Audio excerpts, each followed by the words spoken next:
ప్రభుత్వ ఉద్యోగులు, టీచర్లు, అంగన్వాడీలు, తర్వాతన మొన్న మధ్యన 108, 104 ఇట్లా రకరకాలైనటువంటి విభాగాలతో ఉద్యమాలు ఇవి కరెక్ట్‌గా ఎన్నికల ముందు ఆరంభమైన ఎప్పుడూ కూడా ఆంధ్రప్రదేశ్‌లో జగన్ సర్కార్ వచ్చినప్పటి నుంచి రకరకాల ఉద్యమాలు.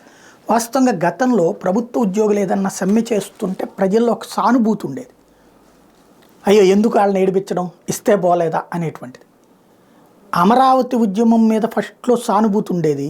క్రమంగా ఆ ఉద్యమం రాజకీయ కోణంలోకి వచ్చాక సానుభూతి కోల్పోతూ వచ్చింది. అట్లాగే ప్రభుత్వ ఉద్యోగుల ఉద్యమాల విషయంలో కూడా అట్లాంటిదే సానుభూతి ఉండట్లేదు. సమాజం చైతన్యం కావట్లేదా, లేకపోతే ఉద్యోగుల పట్ల విరక్తితో ఉందా అంటే ప్రభుత్వ ఉద్యోగుల పట్ల విరక్తితో ఉందన్నటువంటి విషయం ప్రభుత్వ ఉద్యోగులు గమనించాల్సి ఉంది. ఎందుకు అంటే ప్రవర్తన.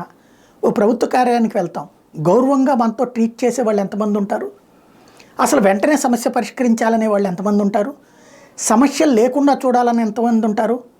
రెగ్యులర్గా మనం వెళ్ళేటువంటి ఒక రెవెన్యూ ఆఫీసో లేకపోతే ఒక కరెంట్ ఆఫీసో ఒక గవర్నమెంట్ బ్యాంకు వాటిట్లో మనకి వస్తున్న రెస్పాన్స్ ఎట్లా ఉంటుంది అంటే ఇందులో ప్రభుత్వాలు కేంద్రాన్ని ఉంటే రాష్ట్రాన్ని ఏది ఏమైనా సరే ఏది ఎలాంటి దాంట్లోనైనా సరే మర్యాద ఇస్తూ వాళ్ళు ట్రీట్ చేస్తే మనకి వాళ్ళకి ఏదైనా సమస్య వస్తే వాళ్ళని అనవసరంగా వేధిస్తున్నారు అనే ఫీలింగ్ వస్తుంది.